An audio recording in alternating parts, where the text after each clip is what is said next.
Hey guys, welcome back to Walking with Empires tonight. We're going to a place you think you know, a place that lives in our collective imagination as a pinnacle of human achievement. Florence, 148. Oh, the heart of the Renaissance. Close your eyes.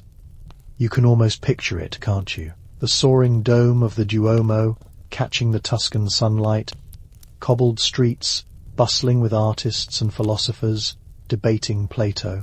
The scent of olive oil and parchment in the air. Leonardo is sketching a helicopter in a notebook. Botticelli is putting the finishing touches on Venus. And Lorenzo de' Medici is writing a check for it all. It's a golden age, a cradle of genius. It's a theme park of the mind. And it's almost entirely wrong. At least, for you, let's be brutally honest for a moment. You wouldn't have been a Medici. You wouldn't have been debating Neo-Platonism with Marsilio Ficino. You certainly wouldn't have been an artistic genius with a generous patron. Statistically speaking, you would have been poor, illiterate, and probably missing a few teeth. You would have been you, just with worse sanitation and a much, much shorter life. So tonight, we're skipping the highlights tour. We're going to bypass the art galleries and the palaces. Instead, we're going to drop you right into the middle of that glorious golden age. We're going to put you to work. Congratulations. Your workshop is your world. And right now, your world is a small, cramped room tucked away in a narrow, nameless alley. This isn't the quiet of a country meadow. This is urban silence. A heavy, oppressive quiet, thick with unspoken threat. It's the kind of silence that makes every creak of a floorboard, every distant shout, sound like a prelude to violence. Out there, in the labyrinth of unlit lanes, the city holds its breath. Robbers, cutthroats, and the watchmen paid to stop them, and who are often indistinguishable from them, are the only things moving. You are grateful for the heavy oak door and the iron bar across it. They are the only things separating your throat from a stranger's knife. Inside, your universe is defined by the gentle, sputtering glow of a few thick beeswax candles. They are a luxury, an expensive one. Every minute they burn is money dripping away, so you use as few as you dare. The light they cast is warm, yes, but it's also treacherous. It dances and flickers, throwing monstrous, elongated shadows that writhe on the walls like demons. The corners of the room are lost in absolute blackness. You don't really know what's in them. You hope it's just piles of fabric scraps, and not the family of rats you suspect has taken up residence. You tell yourself, it's just fabric. The air has a smell. It's complex. A layered experience for the discerning nostril. The top note is pleasant enough. The sweet, honeyed perfume of the melting beeswax. It's a clean, wholesome scent. But it's a lie. Underneath it, there's the musty, slightly greasy smell of lanolin from raw wool. There's the sharp, almost metallic scent of the dyes you use. Some of which are harmless, some of which are definitely not. And then there's the dust. It hangs in the air, a constant, shimmering haze in the candlelight. It's not just dust-style fibers. You breathe it in all day, all night. It coats your tongue. It lines your lungs. You have a cough. Every own in your profession has a cough. It's a premium feature of the job, a sign of your dedication to the craft. A craftsman's rattle. Except the dream involves sleeping on a straw-stuffed mattress in the corner that smells faintly of mildew and mouse droppings. There is no bedroom. There is no kitchen. There is just... Your entire existence is confined to these four walls' privacy. What's that? Is that a type of fabric? Your personal life and your professional life haven't just blurred. They've merged into a single, exhausting, unending cycle of work, sleep, and breathing dust. Tonight, you can't spread out before you on a massive scarred oak table is your reason for being awake. It's a vast expanse of deep crimson velvet. It's so dark it almost looks black where the candlelight doesn't touch it. The fabric is magnificent. It has a weight to it, a heft that speaks of obscene expense. This single piece of cloth is worth more than you will earn in a year. It was delivered this morning by two stone-faced men who did not smile and who smelled of money and leather. They unrolled it for you as if they were unveiling a holy relic. And in a way, they were. This is Genoese velvet, the finest in the world. Its entire existence is a miracle of international commerce and high finance, and it's your job to cut it into pieces. The pressure is immense. It's a physical weight on your shoulders, a cold knot in your stomach. There are no second chances. No, oops, let me just order another bolt from Amazon. If your hand slips, if your measurement is off by a fraction of an inch, not just fired. The nobleman who commissioned this cloak would not be understanding. Men like him do not cultivate understanding as a virtue. He would turn you over to the Arte della Seta, the Silk Guild, your professional governing body. They are your brothers in craft, your protectors, and they would strip you of your membership, confiscate your tools, and cast you out without a second thought to protect their own reputation. From there, it's a short, swift slide into a debtor's prison, a place from which few people ever return. So you don't make mistakes. You take a deep breath, the dusty, waxy air filling your lungs. You run your palm over the surface of the velvet. The sensation is hypnotic. It's a deep, plush ocean of fabric. As your hand moves, the pile shifts, and it emits the most extraordinary sound. A low, smooth, almost sub-audible whisper. It's like the purr of a very large, very dangerous cat. The color shifts in the light, from blood, red to the black of a starless night. It feels alive.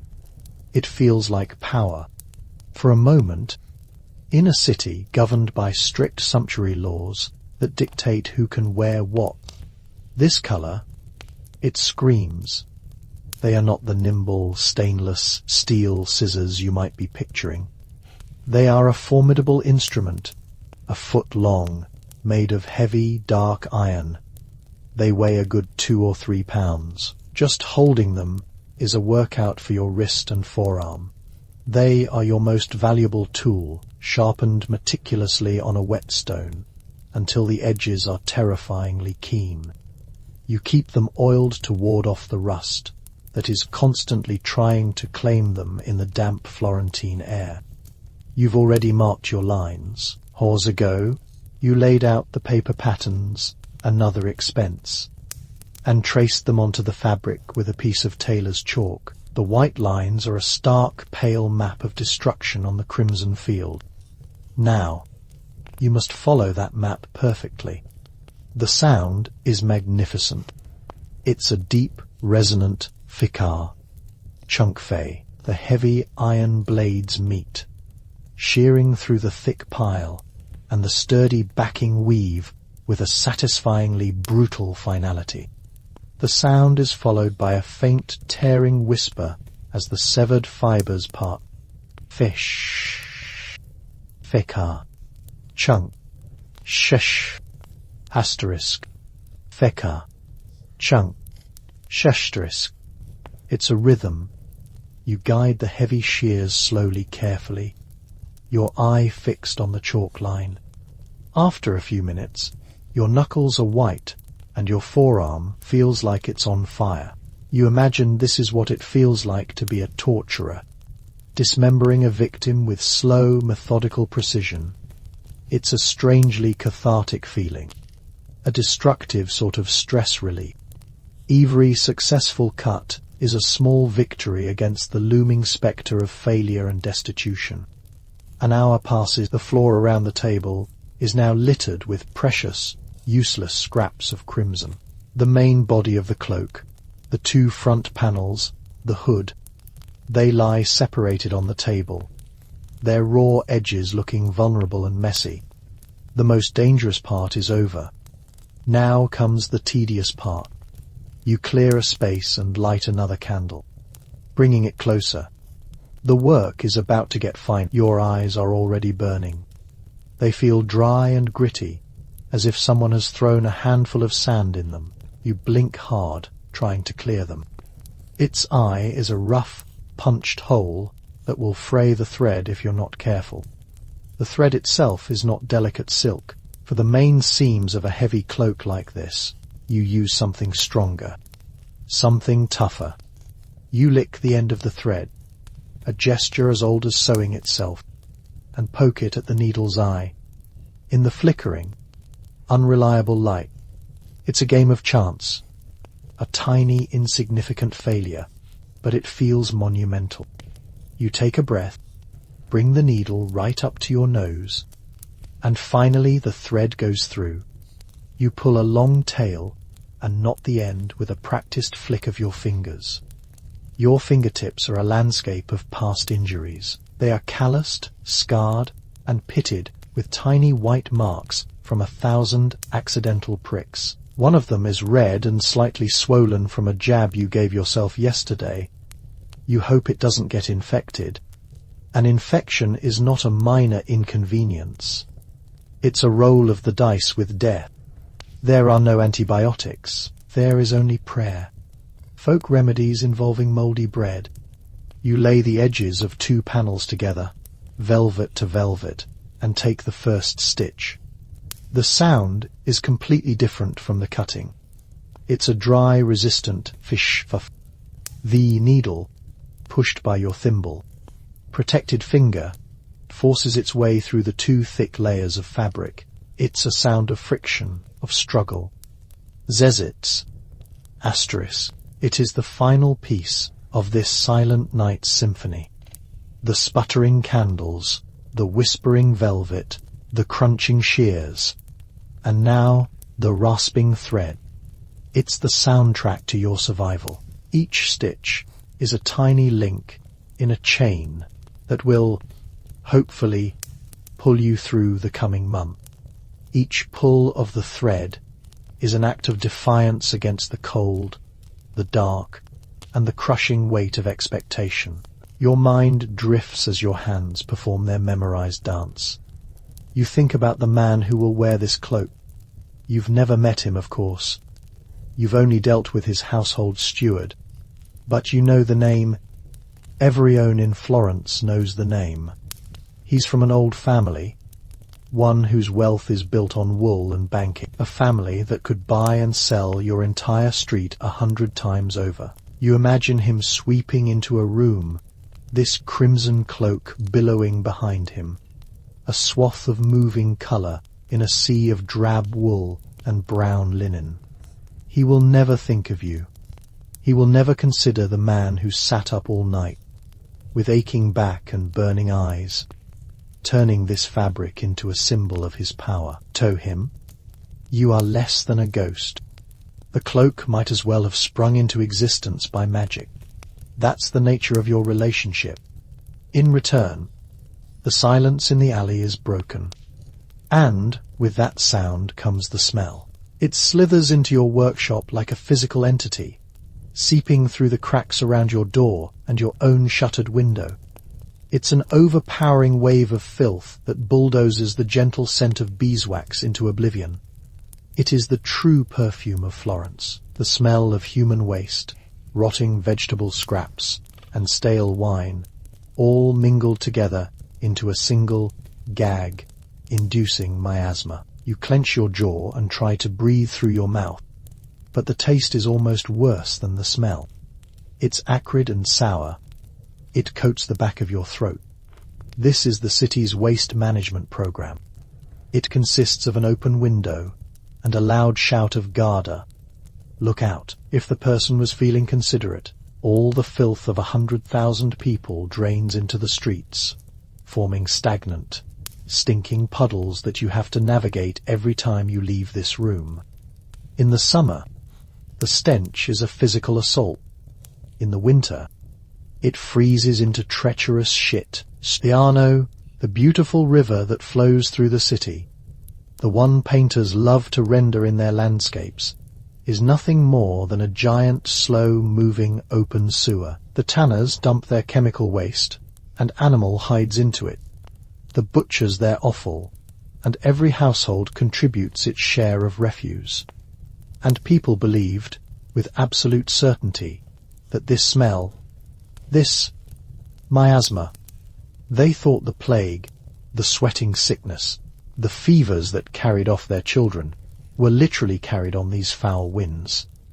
The good news is, they were sort of right. The bad news is, their solution wasn't to clean up the city, but to carry around little pomanders filled with fragrant herbs, or to burn incense, fighting the stench with more stench.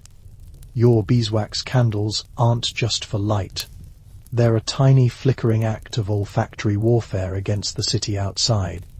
You hear another sound, the heavy, rhythmic tread of boots on stone, accompanied by the clank of metal. The city watch. You relax, likely to be murdered tonight.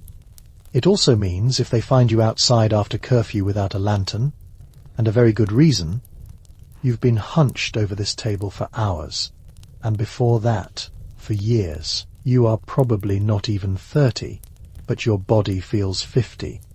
You shift your weight, trying to find a position that doesn't send a jolt of agony up your spine. There isn't one. There is no ergonomic seating. There is no memory foam. There is only a hard wooden stool, and the slow grinding erosion of your own body. It's a long one, running the full length of the cloak.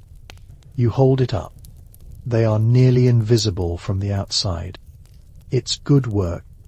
It's perfect work. It has to be. Then, the elaborate frogging and the custom-made silver clasp that will be delivered tomorrow. One of them has burned down to a sputtering stubble. It's a calculated risk. Do you light another, consuming more of your precious wax, your money? Or do you work on in even dimmer, more eye-straining light? The room plunges into a deeper gloom. The silence returns, heavier than before. This is the Renaissance, not the soaring art or the brilliant philosophy. This is the engine that drives it. The silent, desperate labor of thousands of people like you, working themselves to death in tiny dark rooms, fueled by little more than coarse bread and the terror of failure. You are the foundation upon which the Duomo is built. You are the canvas that Botticelli paints on, and you are utterly, completely, and irrevocably exhausted. So, the next time you see a painting of a nobleman in a magnificent velvet cloak, take a closer look. Ignore the smug look on his face. Look at the fabric. See the richness of the color. Admire the way it drapes. And try to imagine the person who made it. Try to imagine the smell in their room, the ache in their back, the fear in their heart.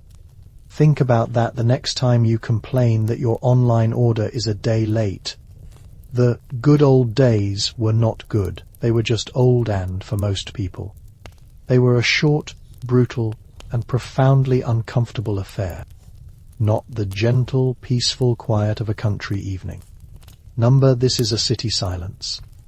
A heavy, suffocating blanket pressed down over the stone alleys of Florence. It's the kind of quiet that feels loud, because your ears are straining to fill the void, waiting for the inevitable puncture of a scream, or a slammed door, or the cry of the night watch. It's a predator's silence. And here you are, a mouse, in its den, and tonight, a few thick beeswax candles, a ridiculous luxury you can only afford because your last client actually paid you, are guttering on the workbench. They throw long, dancing shadows that turn the bolts of wool stacked against the wall into hunched, sleeping beasts. The air is thick. You can taste it. It's a complex, layered cocktail that no modern perfumer would ever dare to bottle. The top note is sweet, almost cloying. That's the beeswax, a constant syrupy reminder of money burning away. Beneath that is the dry, fibrous scent of 1,000 different fabrics. It's the smell of your trade: wool dust, linen particles, the faint sharp tang of the alum used to fix the dyes. It gets in your lungs. It's a sign you're still working. This is a concentration of wealth, so obscene it almost feels alive. You've been a tailor your entire life, since you were a boy sweeping scraps from this very floor, and you've handled fine materials before. But this is different. This is Genoese silk velvet. The pile is so dense, so plush, it seems to drink the candlelight, swallowing the light and leaving only a profound, bottomless red. The bolt cost more than this workshop, more than the entire building. It cost more than you will earn in the next 5, and it's your job to take a knife to it. No pressure. You lean over the table, your back already sending you sharp, nagging reminders of the 20 years you've spent hunched in this exact position. The table itself is a map of your life, of your father's life. It's oak, dark and ancient, and the surface is a geography of past labours. There are deep gouges where a blade slipped decades ago. There are faint, ghostly circles from the base of a hot iron. There are rings of dye, faded blues and greens, like pale nebulae in the wood grain. Procrastinating, because touching it makes it real. Touching it starts the clock on a process that can only end in triumph or absolute ruin. There is no middle ground. You take a breath, the waxy, dusty air filling your chest, and you place your hand flat on the surface. The sensation is sinful. It's impossibly soft, a feeling so smooth and deep. It's like stroking solidified shadow. As you push your hand forward, smoothing a barely perceptible wrinkle, the fabric releases a sound. It's the sound of thousands upon thousands of tiny silk threads yielding under the pressure of your skin. A man whose casual displeasure could have you thrown out of the guild, blacklisted from every supplier, and tossed into the street to starve with your family. He wants it for a wedding feast. You look at the chalk lines you spent the last hour meticulously drawing onto the fabric. The pattern is anything but simple. It's a full, sweeping cut, designed to drape in a way that announces the wearer's status from across a crowded piazza. It requires precision you can barely muster on a good day, with a clear head and a full night's sleep. And you have none of those things. Your stomach is a tight knot of anxiety and cheap, onion-laced broth. Every shadow that flickers across the table from the sputtering candles looks like a mistake you haven't made yet. It is time.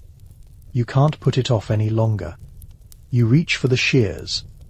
They lie on a small, separate cloth, as if they are sacred relics. In a way, they are not the small, nimble scissors for snipping thread. These are the great shears. They are enormous, 1.5 feet long, forged from a single piece of heavy iron. They are your primary tool, your weapon, the instrument of your salvation or your doom. They feel impossibly heavy in your hand, a dead, brutal weight. The ergonomics are, to use a modern term, a nightmare. There are no comfortable plastic grips, just 2 cold, unforgiving iron loops for your thumb and fingers. After an hour of cutting, your hand will be a cramped, aching claw. You have a permanent, hardened ridge of callus on the inside of your thumb. It's your guild mark. You lift them. The metal groans softly, a dry metallic complaint. You position the massive jaws at the starting point of the chalk line. The cold lower blade slides under the precious velvet. The weight of the fabric is a physical presence against the metal. You pause. This is the moment. the point of no return. Everything up to now, the measuring, the drawing, the agonizing, was preamble. An error of a fraction of an inch now will cascade into a disaster of puckered seams and uneven hems. There's no undo button. There's no extra fabric. Tornabuoni gave you exactly what was required, with not an inch to spare. It's a power move. A little test to see if you're as good as your reputation. A reminder of who is in charge. Your heart is hammering against your ribs. Outside, a dog barks, a sharp, frantic sound that makes you jump. You steady your hands. You lean in closer, your nose almost touching the fabric, inhaling its strange, dry, ancient smell. You align the edge of the top blade with the fragile white line of chalk. The candlelight glints off the oiled metal, and you begin to cut ficcar chunk. Asterisk, the sound is shocking in the silence. It's not a crisp, clean snip. It's a heavy, crushing sound. The sound of immense force being applied. The thick iron blades bite into the velvet, shearing through the deep pile and the dense silk backing.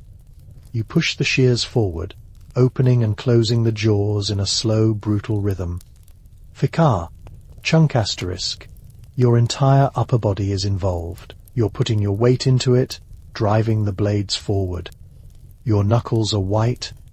A bead of sweat drips from your temple and lands on your hand. You pray it doesn't splash onto the fabric. The chalk dust puffs up in a tiny cloud with each closure of the blades, mingling with the waxy air. Ficcar. Chunk asterisk.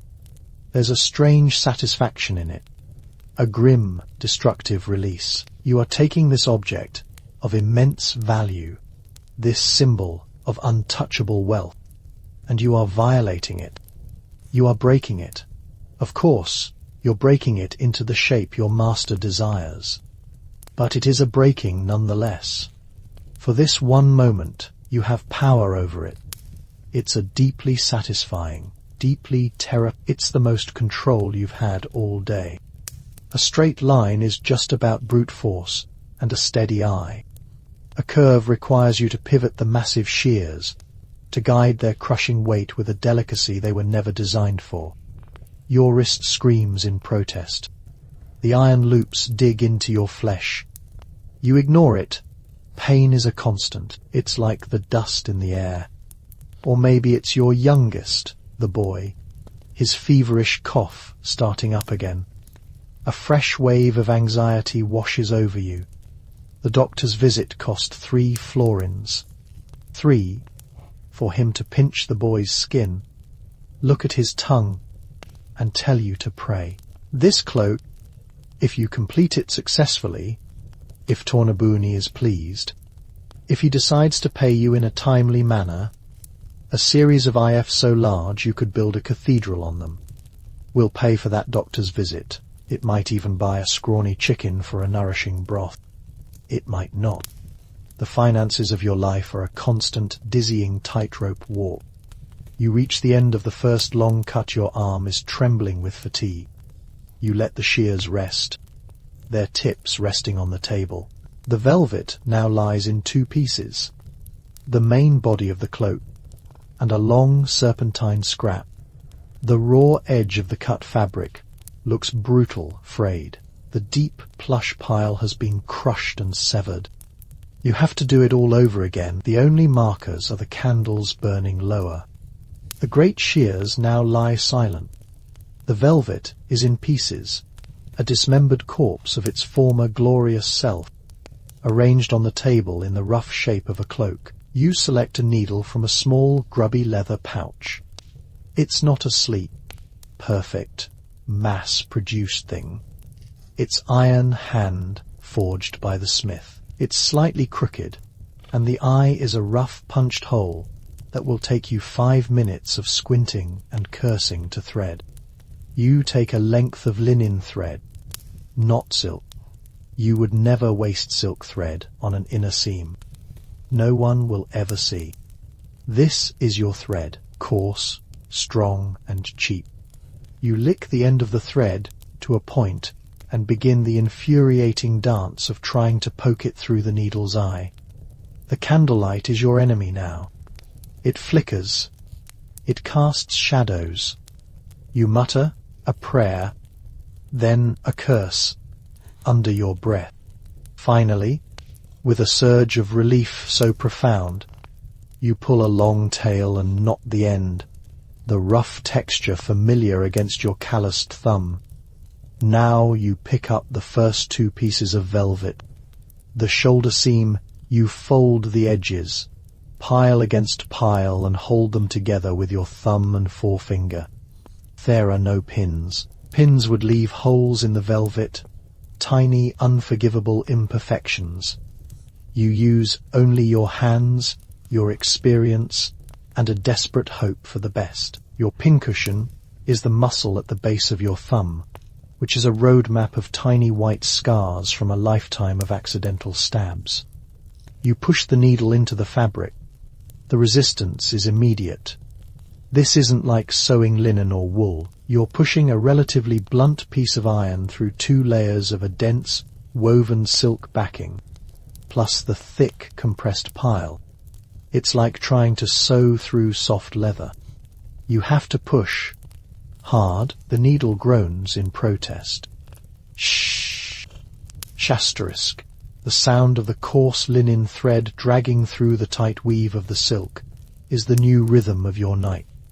It's a grating, abrasive sound, the sound of a struggle.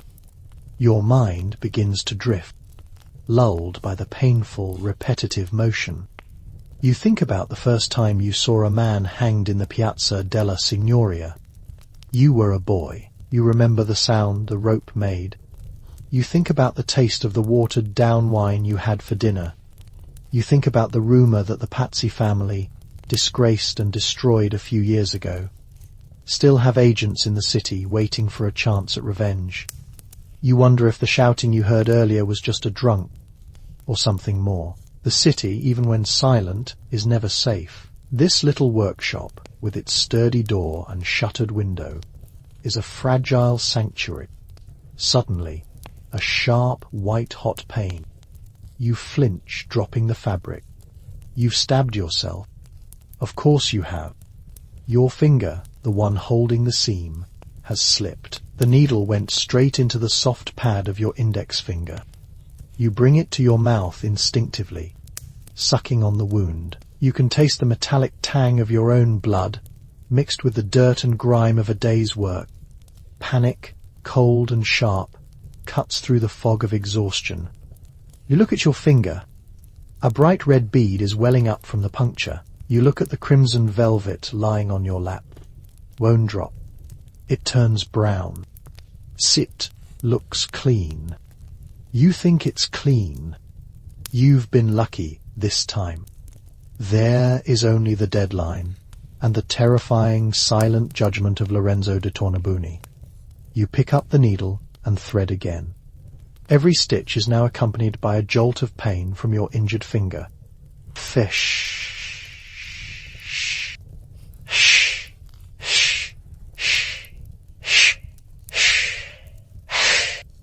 Ouch. Asterisk, it becomes a miserable, monotonous chant. The shadows on the wall seem to mock you, twisting into grotesque, elongated shapes. This is the reality of your art. It's not inspiration. It's not genius. It's not the divine spark of the Renaissance man you hear the scholars prattling on about in the piazzas. It's this.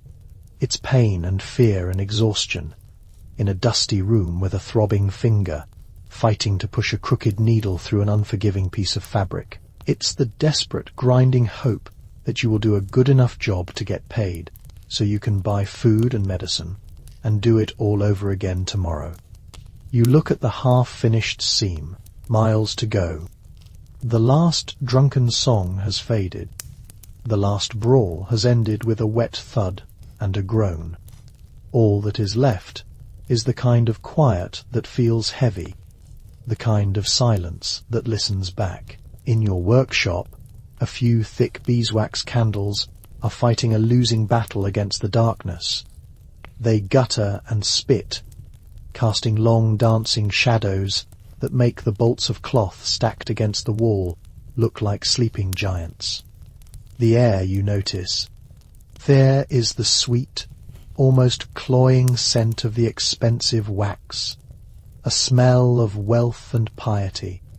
Underneath it, the dry, dusty perfume of wool, linen, and silk, the ghosts of 1,000 garments. It sounds almost pleasant, doesn't it? A cozy, artisanal fantasy. But that's not the whole story.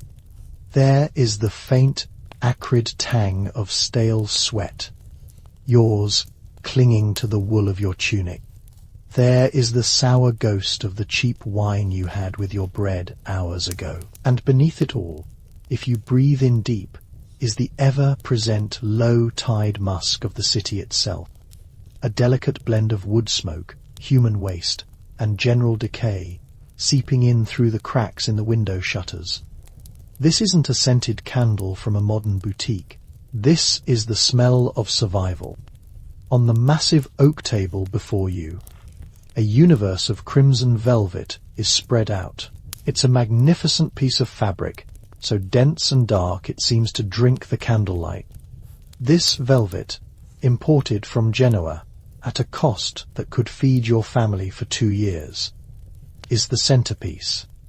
You run your palm across its surface. The sensation is extraordinary.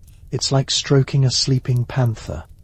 The pile is so thick, so plush, that your hand sinks into it, and the sound it makes is a deep, velvety whisper. A fish, that sounds like a secret.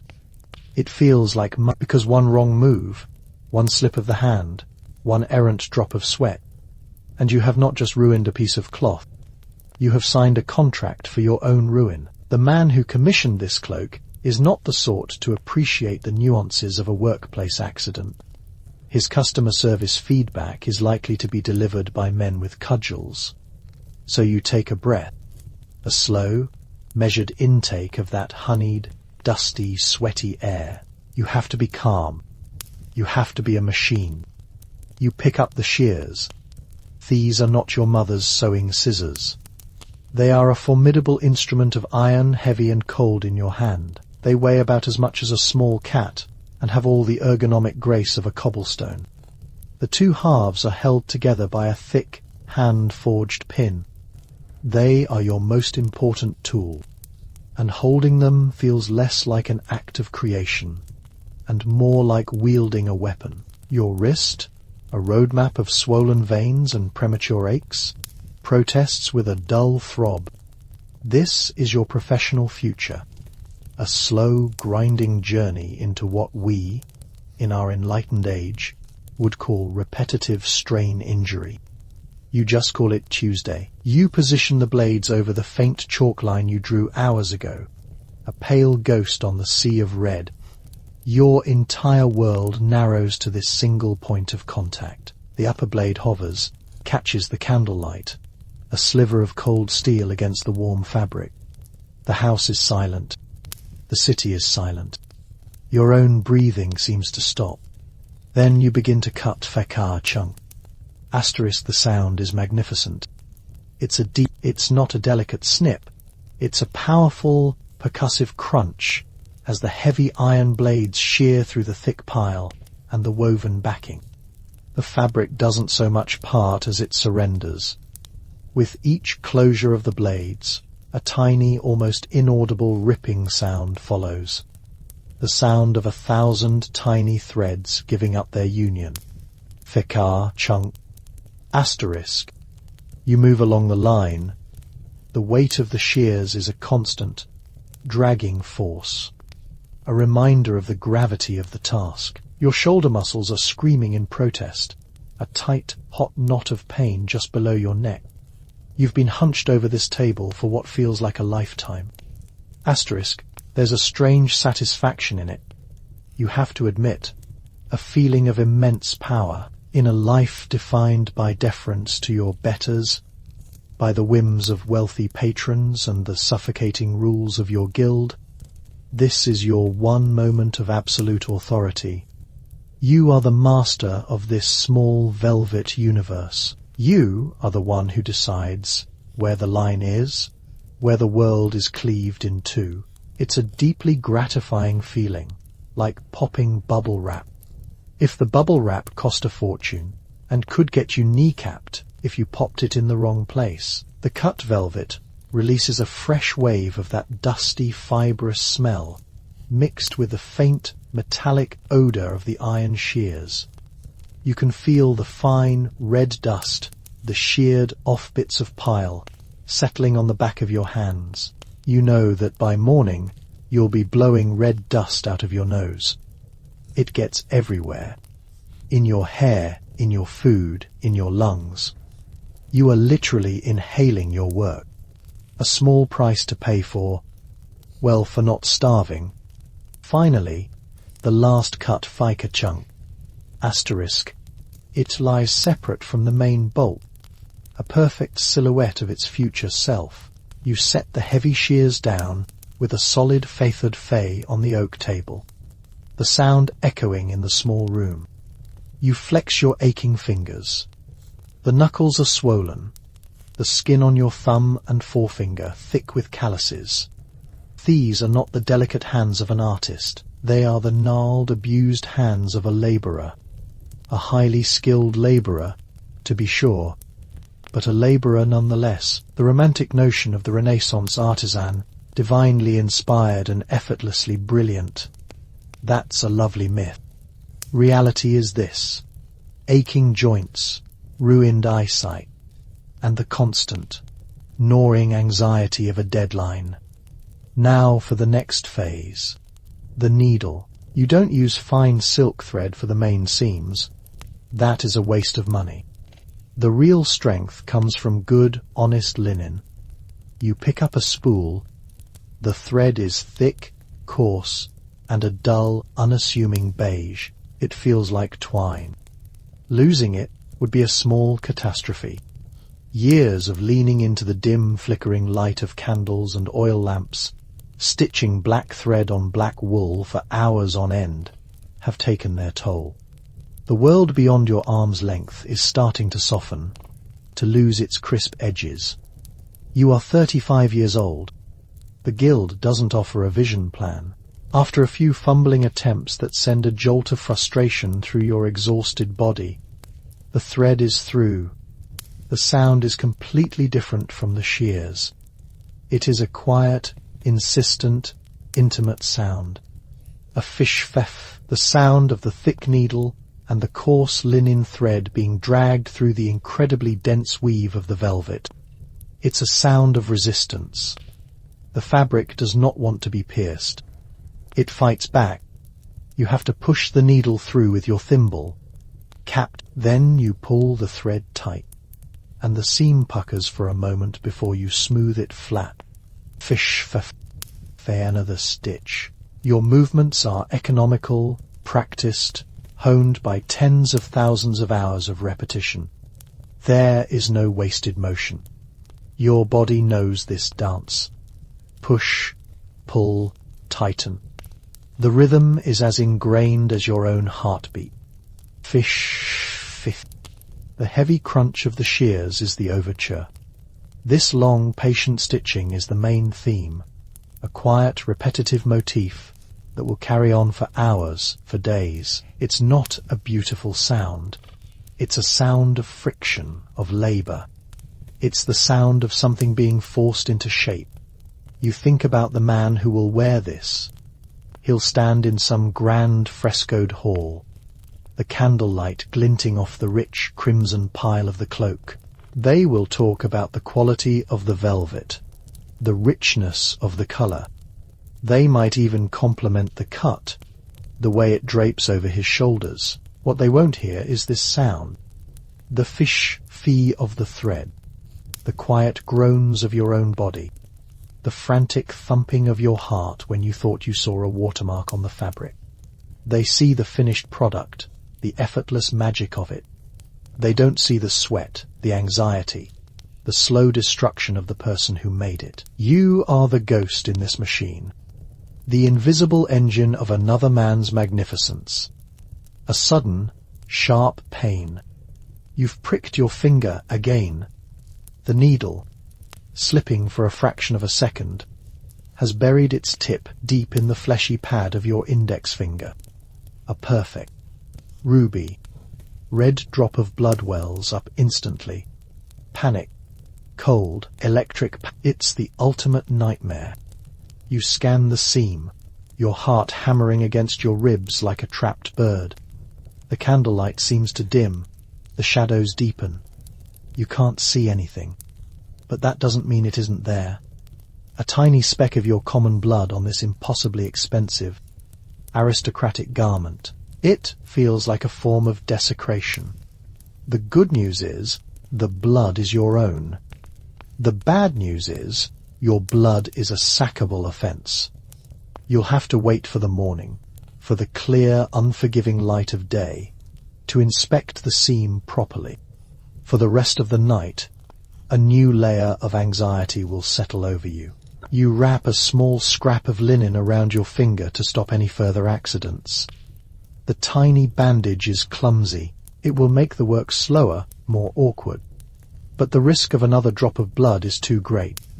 The nobleman wants his cloak for a specific feast day, and your personal health and well-being are not factored into his social calendar. Fish pfiff. The sound is the same, but it feels different now. More laborious. The Faiate della Lana, Fay the Wool Guild, or the Faiate della Seta, Fay the Silk Guild. They present themselves as a brotherhood, a collective of master craftsmen upholding the standards of Florentine excellence. And they are, in a way, they set the prices. They demand dues that bite a significant chunk out of your already precarious profits. They have rules about which fabrics you can work with, what kinds of stitches are permissible, for which garments innovation is discouraged. It is a system designed to preserve the status quo, to keep the masters on top and the journeymen in their place. It provides security of a sort, the security of a cage. You are a member and you are a subject. Shh! Fay, you shift your weight on the hard wooden stool. Your backside went numb an hour ago. There's no such thing as ergonomic seating. The very concept would be laughable. A stool is for sitting. If it causes you agony, that is a personal failing, not a design flaw. You try to straighten your back, and a series of cracks and pops travels up your spine. It sounds like someone stepping on. You are slowly calcifying into this hunched position. In 20 years, you will be permanently bent, your body a testament to your craft, a living sculpture of devotion and pain. The candles are burning lower now. 2 of them have already drowned in their own melted wax, their wicks sputtering out with a final sad hiss. The light is noticeably dimmer. The shadows are larger, more menacing. You find yourself leaning closer, but you keep stitching. Fish for fay. The sound is quieter now, as if muffled by your own exhaustion. The Bargello, the city's brutal police force, patrols the streets, their footsteps echoing on the stones. A dog barks somewhere, a lonely, frantic sound. You hear the scuttling of a rat inside the wall, its tiny claws scratching against the plaster. You are not alone in your labours. The city's nocturnal workforce is busy. You think of the florin, the city's golden currency, the envy of Europe. This cloak, when finished and delivered, will earn you a handful of them. A good handful, perhaps, enough to pay the rent on this workshop, and the small, damp rooms you and your family call home. Enough for food for a few months. Enough to buy more thread, more chalk, maybe even a new needle. And then you will be back at zero waiting for the next commission, the next impossible deadline, the next terrifyingly expensive piece of fabric. This is the rhythm of your life, a frantic burst of high-stakes labour, followed by a period of gnawing uncertainty. There is no pension plan, other than hoping your children are dutiful enough not to let you starve in your old, blind, hunched over age. Your mind begins to drift. It's a defense mechanism against the monotony and the pain. You think about the color of the cloak, crimson, a power color, the color of the Medici's coat of arms, and the color of blood. Just 2 years ago, the Pazzi family tried to murder Lorenzo de' Medici and his brother Giuliano in the middle of High Mass in the Duomo. They killed Giuliano, stabbing him 19 times. Men were dragged from their palaces and lynched in the streets. Their bodies hung from the windows of the Palazzo della Signoria. You remember the screaming. You remember the smell. Who is this cloak for? A friend of the Medici, a survivor of the Pazzi faction, trying to curry favor and lie low. Or someone new, someone with ambitions of their own. This cloak you are making, this simple object of vanity, is a political statement. It will be worn in rooms where plots are hatched, alliances are forged, and lives are ruined. You are stitching a piece of the city's treacherous political tapestry, and your only prayer is that your part in it is, and remains, completely invisible. You carefully knot it off, hiding the knot within the seam allowance, a tiny secret signature of your work. You'll have to thread the needle again. The thought fills you with a profound sense of weariness. It feels like a monumental task. You let your hands fall into your lap. You lean back, arching your spine with a deep groan. The pain is a constant companion, familiar and unwelcome. You look around the room. The bolts of wool look like loaves of bread. For a moment, you feel a sense of dislocation, as if you are a stranger in your own life. Who are you? You are a creator of beauty. You take shapeless, inanimate materials, and you give them form, grace, purpose. You dress the most powerful people in one of the most powerful cities in the world. There is a kind of magic in that. But you are also a prisoner of your own skill, a prisoner of the guild, of your patrons, of the city's brutal politics, a prisoner of this aching, failing body. Every beautiful garment you create takes a small piece of you with it. Your eyesight, the strength in your hands, the flexibility of your spine. You are trading your own substance for gold florins, stitch by painful stitch. You stare at the crimson cloak, gleaming like a pool of fresh blood in the gloom. It is the most beautiful thing you have ever worked on, and you hate it. You hate it for its cost, for the pressure it represents, for the arrogant man who will wear it without a single thought for the hands that made it. You hate it because it is your masterpiece, and your masterpiece is just another link in the chain of your servitude. But the night is not over. The deadline is not met. The cloak is not finished. You sigh, a long, slow exhalation of breath that doesn't begin to touch the depths of your exhaustion. You pick up the spool of coarse linen thread. The needle, a sliver of polished steel no thicker than a cat's whisker, is your most precious tool. You paid a small fortune for it, imported from the masterful metalworkers of the north.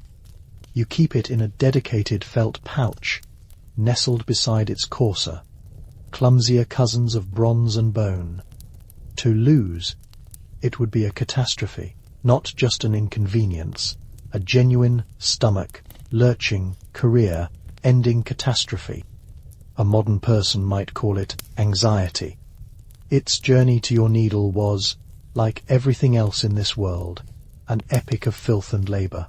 It began as the delicate, blue-flowered flax plant, which was then harvested and subjected to a process called retting. This is a polite word for leaving it to rot in stagnant water for weeks. The smell of a retting pond is something you can't quite describe. But if you could bottle the scent of primordial swamp mud mixed with the breath of a forgotten god, you'd be close. It's a smell that clings to the fibres, a ghostly reminder of decay, that even the vigorous beatings and combing, a process that fills the air with choking dust and tears at the lungs of the workers, can't fully exorcise. This thread, currently sliding through your fingers, carries the faint, sour ghost of that process. a little memento of misery woven into the very fabric of luxury. Ficeste, the sound of the linen passing through the dense pile of the velvet. Ficeste. You don't think about the individual stitches anymore. Your hands just know. It is muscle memory, but a grim sort. The kind of memory that's written in scar tissue. You can chart your career by the tiny pale dots on your fingertips. This one from a brocade that fought back. That one, a rushed job for a merchant's wedding. The needle slipping in the pre-dawn gloom. The candlelight is thick and yellow, casting shadows that move like living things. Most of your neighbours would be using tallow, sputtering lumps of rendered animal fat that spit and smoke and fill the room with the smell of a hot, greasy kitchen. But you can't work with that. You need a clean, steady light. You need to see the precise nap of the velvet, the exact line of the chalk. So you pay for the beeswax. The cost eats into your already thin profit margin. But blindness would eat into it more. The air is sweet with the honeyed perfume of the wax, a scent so pure and clean, it feels almost holy in this city of perpetual stench. It mixes with the dry, dusty scent of the fabrics stacked in the corner and the faint, ever-present smell of human sweat. It's a strange, not entirely unpleasant potpourri. The official fragrance of late-stage capitalism, Renaissance edition. A sharp, grinding pain registers somewhere between your shoulder blades. And the testing phase is not going well. You press the heel of your hand into your lower back, trying to work out a knot of muscle that feels as hard and unyielding as a dried walnut. It doesn't help. The pain is a constant companion, like the dust motes dancing in the candlelight. You've learned to live with it. You've learned to live with a lot of things. You hunch back over your work. This cloak has to be perfect. It's for Francesco Giovanni, a man whose wealth is exceeded only by his impatience. He's a banker, one of the countless cogs in the Medici financial machine, and he carries himself with the smug assurance of a man who believes God grades on a curve, and he's acing the class. You had the final fitting yesterday, an experience you're still trying to scrub from your memory. His house wasn't a home, it was a fortress, a declaration of wealth and paranoia carved in stone. The servant who finally collected you looked at you with the kind of disdain usually reserved for insects. You were led through rooms filled with art that would one day hang in museums, but you barely noticed. Your focus was singular. He stood on a small dais while you knelt, pinning the hem. His breath, hot and smelling of rotting teeth and garlic, washed over you as he leaned down to inspect your work. "Is this the finest velvet, Tailor?" he'd asked, his voice a low rumble of entitlement. "From Genoa? Not that dreadful Florentine imitation. The very finest, magnifico, excellent quality, but not the legendary Genoese velvet he thought he was paying for. The Genoese fabric would have cost twice as much, and your profit margin was already whispering its last rites. He wouldn't know the difference. None of them ever do. They buy the story, not the cloth."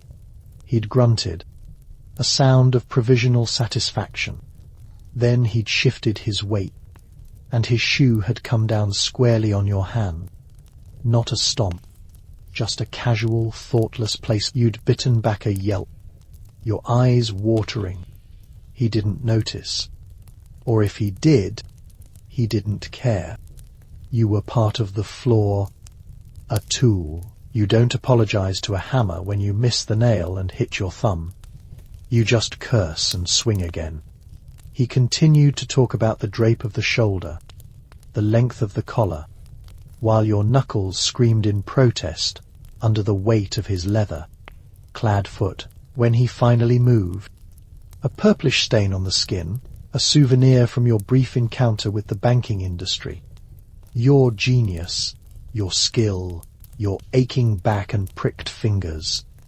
And the customer is always right. especially when he has the power to have you thrown in the Bargello prison for insolence or simply refuse to pay, which would ruin you just as effectively. There is no better business bureau. There is no small claims court for artisans. There is only the brute force of the social hierarchy. He holds the gold. You hold the needle. You pour all your skill and frustration into the work. The seams will be stronger than iron. The drape will be flawless. The cloak will make him look taller, broader, more powerful. It will be a masterpiece of textile engineering. He will wear it, and people will admire it, and he will accept the compliments as if he wove the damn thing himself, and you will get paid. Solid iron, forged by a blacksmith, whose arms were thicker than your thighs. They are brutally simple. No springs, no ergonomic grips.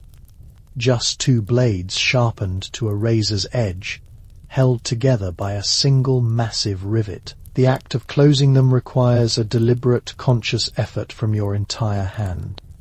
You position the blades along the next chalk line, a gentle curve that will form the grand sweep of the cloak's shoulder. You begin to cut, fakaya, runch fay. There's a low-frequency vibration that travels up the shears, through your hand and into your arm. It feels final, irreversible. With every inch you cut, you are destroying the wholeness of the cloth, but you are also creating something new. It's a process of destruction and creation, all in one slow, satisfying motion. Fekatea runch fay. It's the most satisfying sound in the world. A deep bass note. It's the sound of progress. It's the sound of your will being imposed upon the material world. For a moment, you are not just a humble tailor. You are a god carving a new shape out of the void. A slightly resentful god with a sore back, but a god nonetheless. This particular shade of crimson, the one Francesco was so specific about, is called Fecremici Fayets, the colour of power, of wealth, of the church, the colour of blood and fire. You smile grimly at the thought. Your wealthy patrons, striding through the piazza in their magnificent robes, are draped in the powdered remains of insects. Specifically, the dried, pulverized bodies of the female Fecames, Vermilio fay-scale insect. They live on the branches of the Kermes oak tree, tiny little parasites that look like reddish berries. For centuries, people thought they fear fair berries. But no, they are living creatures. To get this colour, workers have to scrape these insects off the branches, one by one, with their fingernails. Then the insects are killed, usually with a splash of vinegar, dried in the sun until they are hard little husks, and then ground into a fine powder. This powder is then boiled in a vat with lye and other mordants to create the dye. An entire civilization of tiny creatures, a city of insects, wiped out and boiled down for one man's vanity. He is, after all, a parasite of a different sort. The silk threads that make up the velvet's pile have their own story of mass slaughter. It starts in a distant land, maybe Persia, maybe even further east in fabled Cathay. It begins with a moth, a creature so specialized for breeding it doesn't even have a mouth. It lays its eggs and dies. The larvae hatch, and for weeks they do nothing but eat. An endless, voracious consumption of mulberry leaves. Then they spin. They encase themselves in a cocoon of a single, continuous thread of protein, sometimes a mile long, and that's when the real horror begins. And the cocoon must be boiled, steamed to death in their own homes, to preserve the integrity of the product. The smell of a silk reeling facility, they say, is the smell of cooking insects on an industrial scale. So this luxurious fabric, this velvet that feels like liquid moonlight under your palm, is a monument to two separate, simultaneous genocides. One insectoid, one larval. It feels like money. But you know the truth. You know it's woven from tiny screams. You finish the cut, the two halves of the fabric falling away from the shears with a soft sigh. The air is suddenly thick with red dust, tiny severed filaments of silk, now floating in the candlelight like crimson snow. They'll get in your nose, in your lungs, Tailor's consumption. They call the cough that plagues old men in your profession. You're breathing in your client's future clothes. Another small, unacknowledged sacrifice. Now for the lining. A much less glamorous affair. Simple wool, dyed a plain, functional black.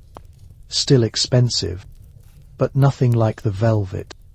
You lay it out. The wool is scratchy. Cutting it is a different experience. The shears make a more utilitarian sound. A straightforward fishka, shka, less of a crunch and more of a crisp slice. You work methodically.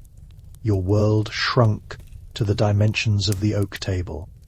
The city outside might as well be the political machinations of the Medici, the fiery sermons of that mad friar Savonarola, the distant wars and plagues. They are all just background noise. Your universe is here.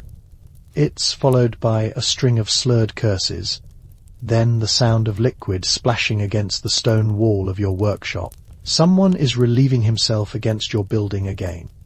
You don't even flinch. It's as common as birdsong in the morning. The stench will hit you when you open the door. A fresh wave of ammonia and stale wine to welcome the new day. The city's sanitation program is based on the optimistic principles of hope and gravity. Waste is thrown into the street, and it's hoped that the next rain will wash it down to the Arno. It's an open concept sewer system. Very progressive. The coughing man stumbles away, his footsteps uneven, his muttering fading down the alley. You wonder briefly who he is. A wool carder whose lungs are shot. A drunkard spending his family's bread money on cheap wine. A soldier back from some pointless skirmish with a festering wound. It doesn't matter. He is one of the countless ghosts who haunt this city. The vast anonymous majority whose lives are a daily struggle against hunger, disease, and the indifference of men like your client. Your wife died birthing the third. A common enough story. Now it's just you and the two boys. You pray. They don't want to be tailors. You pray they find a trade that doesn't slowly break their bodies and fill their lungs with dust. Maybe they could be masons and die quickly falling from a scaffold instead. A little variety, a noose, the rhythmic tread of heavy boots and the clank of metal. The city watch. They're here to protect property. They're here to make sure the likes of the coughing man don't get any ideas about breaking into the workshops of honest tax-paying artisans. Their loyalty is to the guild, to the signoria, to the men with money. They are a subscription-based security service, and your taxes pay the fee. If you were the one being robbed, their response time would depend heavily on your social standing. For a tailor, they might amble over in time to take a statement from your corpse. You hold your breath as they pass. You are a respectable craftsman. But any encounter with authority is a risk. A misplaced word, a perceived lack of deference, and your night could take a very different turn. They pass without stopping. The sound of their footsteps recedes, leaving the silence even heavier than before. You let out the breath you were holding and realize your hand is shaking slightly. You set the needle down and rub your eyes. They burn from the strain of focusing in the dim light. The flames of the candles seem to have shrunk, the wicks drowning in pools of molten wax. It must be getting late, deep into the night, the hours when the veil between the living and the dead feels thin. You look at the cloak taking shape on your table. It's a beautiful thing, a truly beautiful thing. The crimson velvet seems to glow, to possess its own internal light. the freedom to walk the streets without fear. They pay you for your skill, for your artistry, and in the process, they grind you down, bit by bit. They use up your eyesight, your back, your hands. You are creating beauty, but the process is ugly. It's a transaction. You are trading. You pick up the needle again. You re-thread it, this time with a fine silk thread dyed to match the velvet perfectly. This is for the outer seams, the visible stitches that must be all but invisible. Your most delicate, most demanding work. As you pull the first stitch tight, you feel a strange sense of detachment. You are a ghost in your own life, a silent functionary in the grand theatre of the Renaissance. The artists are painting gods and heroes. The architects are raising domes to heaven. The philosophers are debating the nature of man. And you are making a cloak for a man who stepped on your hand. And it will be the most magnificent cloak you have ever made. The silk thread whispers through the velvet, a sound no one else will ever hear, a secret between you and the dead, the insects, the larvae, the silence of the night. A few more thousand stitches to go. You bend your head, let your shoulders slump into their familiar ache, and continue your work. There is nothing else to do. The night has long since swallowed Florence. Down here, in this gutspill of an alleyway off the Via de Calzaioli, it's a thick, wet blanket woven from shadow and silence, muffling the distant chime of a church bell. You can't quite place. The air outside smells of cold stone, damp rot, and the lingering ghost of yesterday's refuse. Thick pillars of beeswax, their wicks sputtering in a slow, hypnotic dance. They cost a small fortune, these candles, but their light is clean, less prone to the greasy smoke of tallow that would stain your precious fabrics and coat the back of your throat. They fill the small, cramped room with a scent that is almost holy, a sweet, gentle perfume of honey and pollen, a stark contrast to everything else about your life. It mixes with the other dominant fragrance of your trade, the dry, ticklish scent of fabric dust. Tiny motes of wool, linen, and now silk hang suspended in the warm air, catching the light like a galaxy of microscopic stars. You breathe them in all day, every day. You can feel them lining your lungs, a permanent sediment of your profession. You cough sometimes, a dry little hack that brings up nothing but tastes of dust. A professional hazard. The guild master just calls it the weaver's whisper, a poetic name for slowly suffocating. Congratulations. Congratulations, it's 2 hours past midnight in the year of our Lord 1480. A very, very important deadline. It's not just red. To call it red is an insult to the dye masters of the Fé Arte dei Tintori Fé, who bled their secrets into its creation.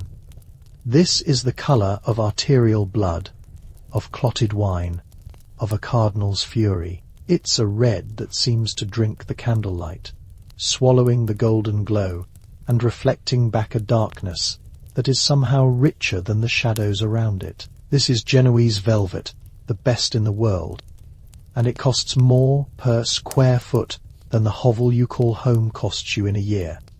The bolt of it was delivered yesterday by 2 men who looked like they broke legs for a living, which they probably do. A little side hustle. You lay your palm. The velvet doesn't feel like fabric. The pile is so dense, so plush, it's like stroking the flank of some mythical, sleeping beast.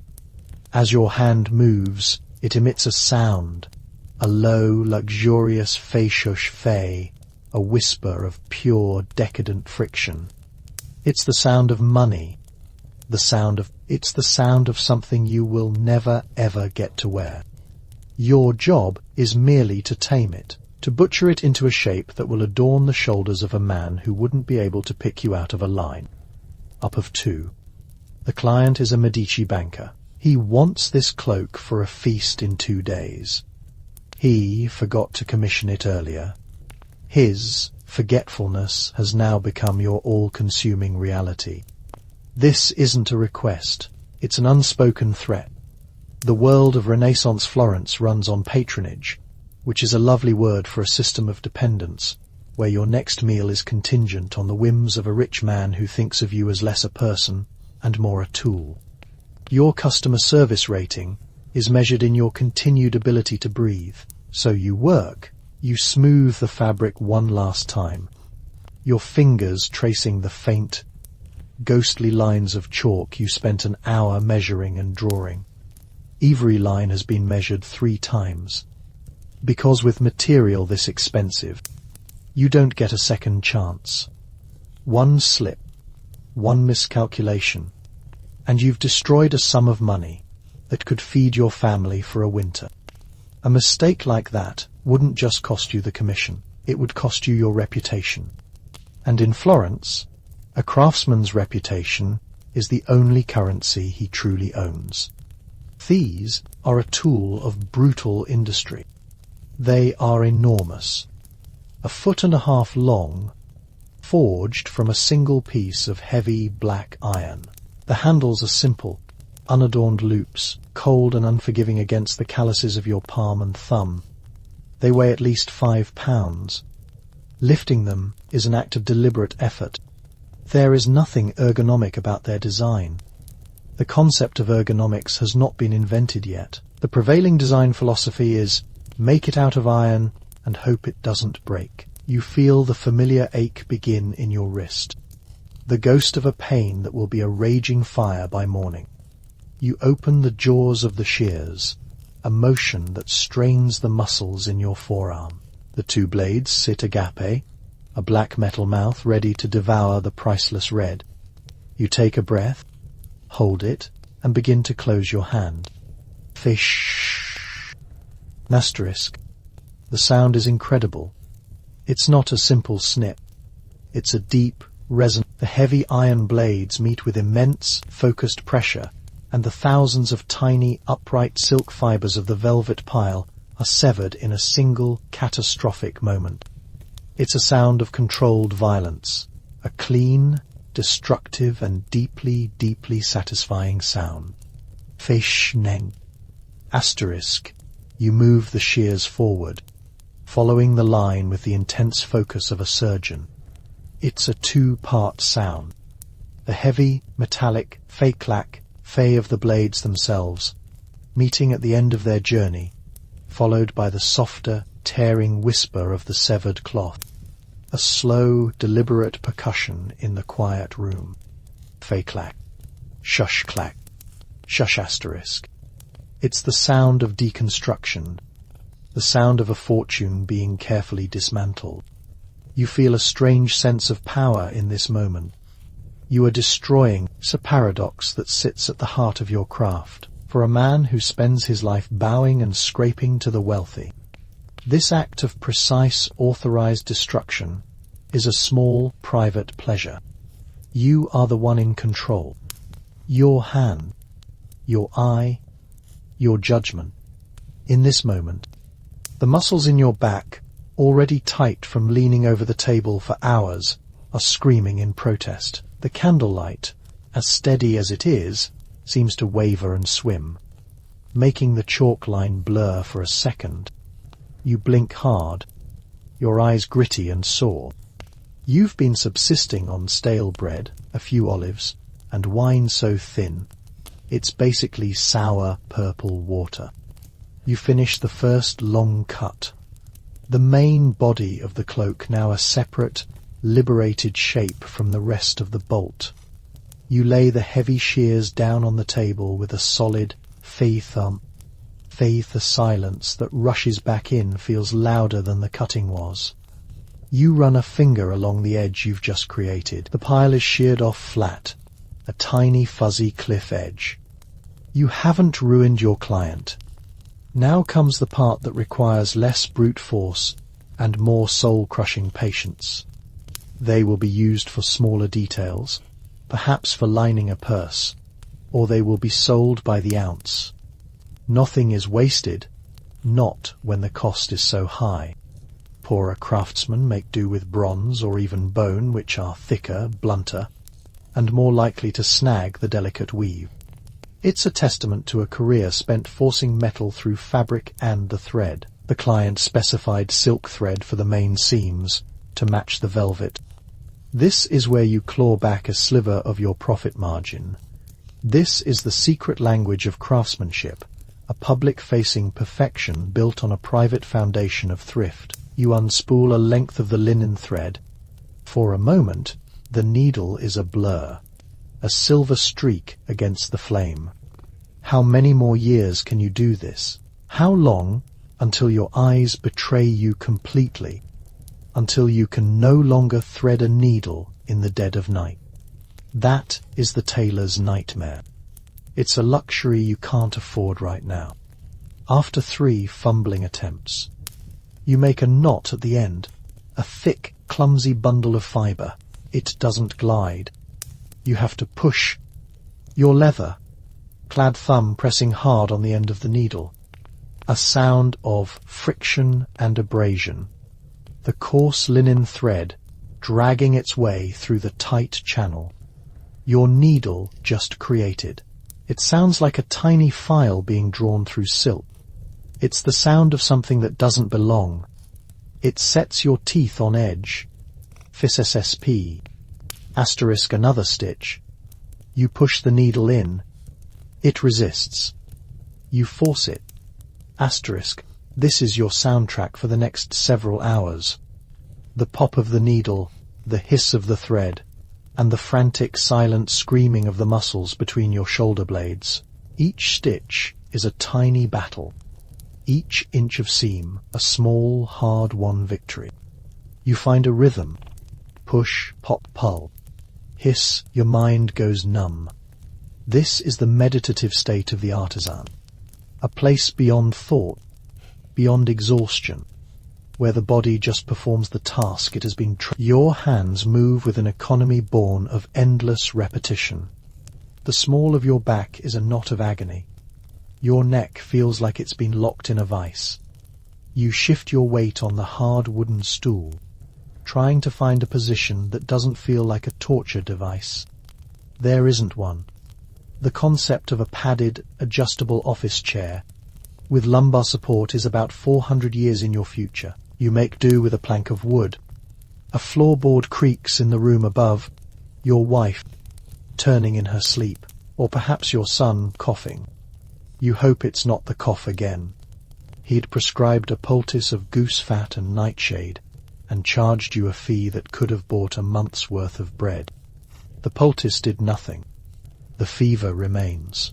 This cloak, the payment for this cloak, will buy a better doctor, a different remedy. The needle, instead of going into the fabric, slides off and jabs deep into the fleshy pad of your index finger. A sharp electric shock of pain. You hiss and pull your hand back, putting the finger in your mouth instinctively. The taste is immediate, coppery and warm. A reason for the client to refuse payment. A reason for your ruin. You examine the fabric with the intensity of a hawk, your heart hammering against your ribs. The candlelight seems to dim. You hold the seam up, turning it over and over, nothing. They are not the hands of a nobleman. The fingertips are calloused and scarred with dozens of tiny pale marks from a lifetime of similar mistakes.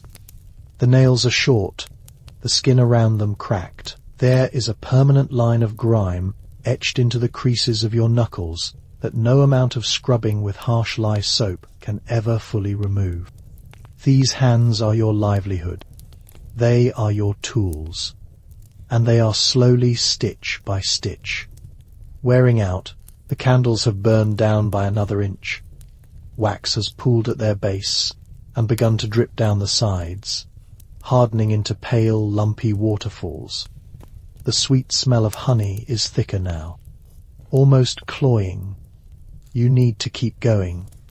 The hood is almost done. A smooth, dark silk, almost as much work as the velvet itself. Then attaching the collar, then the hems. Hours and hours of tiny, precise mind, numbing back, breaking stitches. Fis ssp, asterisk. The sound of the thread pulls you back. Push, pop, pull. Hiss. Suddenly, a new sound from the alley outside. This is a scuffling sound. The scrape of leather shoes on cobblestone, hurried. A grunt. Then a wet, heavy thud, like a sack of wet laundry being dropped from a height. Silence, absolute silence. You freeze, needle halfway through the velvet. Your breath catches in your throat. You don't move. You don't breathe. You just listen. The silence stretches on, thick and menacing. Who was it? What was it? A robbery? A feud between families settling a score in the dark? A simple mugging gone wrong? And you absolutely, positively do not want to know. Curiosity is not a virtue. The best thing to do, the only thing to do, is to have heard nothing. You are a tailor in your workshop, alone, working late. That is your entire world. After a full minute that feels like an hour, you let out your breath in a slow pop, hiss. The sound is a comfort now. You focus on it, letting it fill your mind, and push out the memory of the thud in the alley. You have a cloak to finish. The son of a Medici is waiting. There is only the candlelight, the crimson velvet, and the endless, whispering hiss of the thread. And you stitch. You stitch as if your life depends on it. The last of the wine, sour and thin, has been drained. The laughter of the wealthy, a sound as sharp and hollow as breaking glass, has faded down the street, leaving behind only the echo of privilege and a faint cloying smell of sweat and perfume. You've spent the evening serving them, watching them, your reward for a day of breaking labour in the city's service, and now you are an anonymous pair of hands in the great gilded machine of Florentine commerce. The year is 1480. It is long past midnight in the heart of the Renaissance. And this is your workshop. It's the ultimate open concept living space, just without the exposed brick and polished concrete. Instead, you have crumbling plaster and a floor that sweats a perpetual greasy damp, even in the height of summer. The narrow alley outside is finally blessedly silent for hours, but now there is a quiet so deep it feels heavy, pressing in on the wooden shutters. Not the cheap, stinking tallow ones that smell like roasted fat and spit black smoke. No, these are the good ones. Thick, honey, scented pillars of wax that cost you a significant portion of a day's wages. An investment, a necessity. It's a clean smell, a wealthy smell. There's the faint, musty scent of 1,000 different fabrics, a dry, dusty aroma that catches in the back of your throat. It's the smell of wool, of linen, of cotton. The ghosts of old jobs. Mingled with that is the sharp, metallic tang of the cold stone walls and the ever-present sour hint of the chamber pot you've tucked into the darkest corner. You try to ignore it mostly. You succeed. You've had a lifetime of practice ignoring unpleasant smells. This isn't the flimsy synthetic stuff we know today. This is the real article silk velvet. When you heft the bolt, it feels like lifting a sleeping animal. The cost of this single piece of fabric could feed your family for a year, maybe two. You run your palm across the surface, smoothing out a crease. The sensation is electric. The velvet whispers back at you, a low, smooth, humming friction. It's the sound of money, the sound of a world you will only ever get to touch, but never inhabit. Beautiful, dangerous, and utterly indifferent to your existence.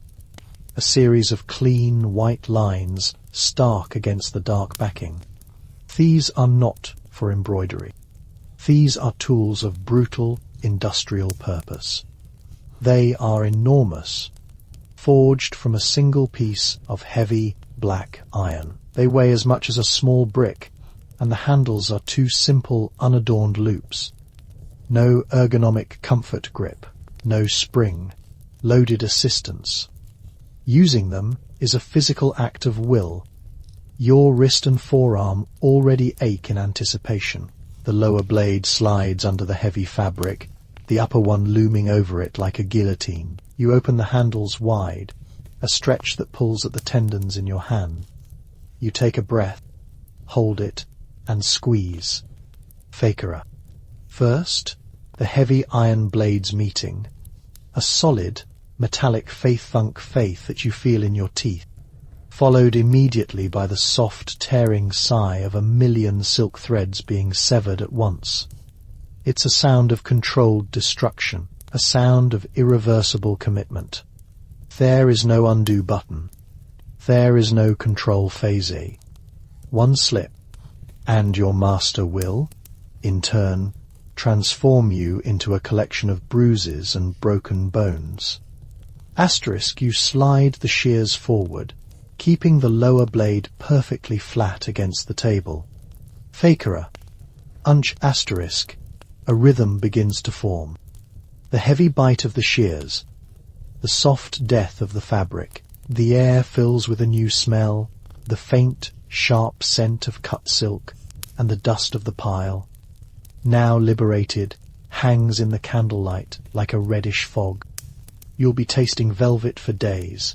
It is, in its own way, deeply satisfying. It's a feeling of immense absolute control. You have to pivot the massive weight of the fabric with one hand while guiding the shears with the other. Your whole body tensed. Your back, already a mess of knots and aches from a lifetime spent hunched over a table, screams in protest. You ignore it. Pain is just a signal. You've learned to mute the ones that aren't immediately life-threatening. A sore back is just background noise. A severed finger. Now that's a signal you listen to, after what feels like an hour, but is probably only 20 minutes. It's done. The main panels of the cloak lie separated on the table. They look smaller now, diminished, less like a sea of wealth, and more like the component parts of a job. Your job now for the needle. It's a precious thing, hard to come by. You keep it, and a few others, stuck in a small lump of beeswax to keep them from rusting in the damp air. You pull it free with a soft pop. The thread is not fine silk, not for the main seams. That would be a waste. The thread is thick, rough, unbleached linen. It feels like twine against your fingertips, which are already calloused and pricked from 1,000 previous jobs. Your fingertips have their own memory, a landscape of tiny scars and thickened skin. They don't feel pain the way they used to. A small mercy. No comes the true test of your late night sobriety and failing vision. Threading the needle. Night alight, the candle flame flickers, making the target dance. It's a professional hazard, like a baker's cough or a stonemason's crushed thumb. It's just the cost of doing business. You squint, bringing the thread closer to the needle. You miss. Your mind is a fog come on. A small silent victory. Shh. Rip asterisk. It's another unique sound. The sound of rough linen dragging its way through the dense, resisting pile of the silk velvet. It's the sound of work. You begin the next stitch. Fish. Rip asterisk. The heavy scrape of the shears is the sound of destruction. This is the sound of creation. Or, at least, assembly. It becomes a mantra. A rhythm that lulls the conscious part of your mind into a stupor, allowing your hands to work on autopilot, as it always does during these long, silent hours. You think about the man who will wear this cloak. You don't know his name, but you know his type. He'll be young or act it. He'll be arrogant.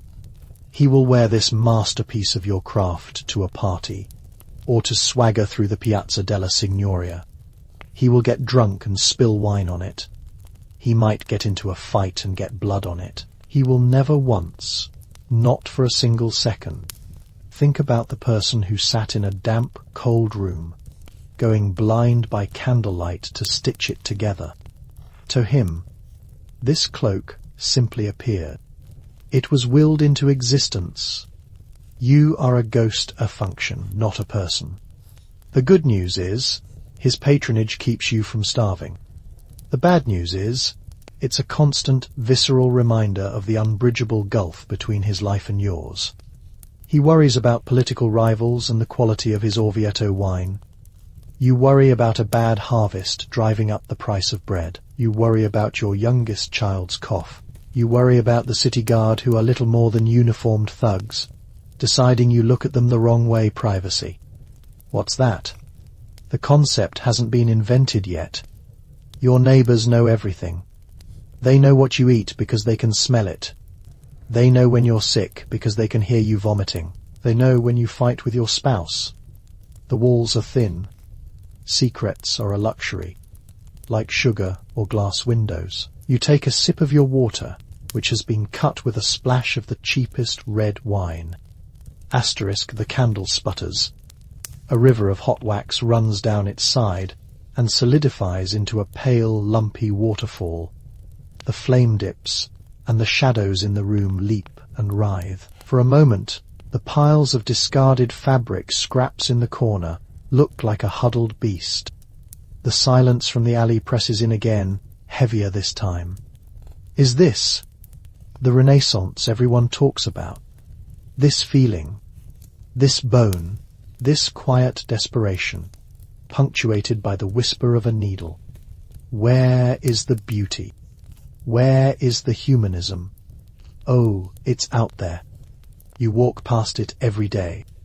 It's a monument built with money you don't have, celebrating a god who seems to have a very clear preference for the rich.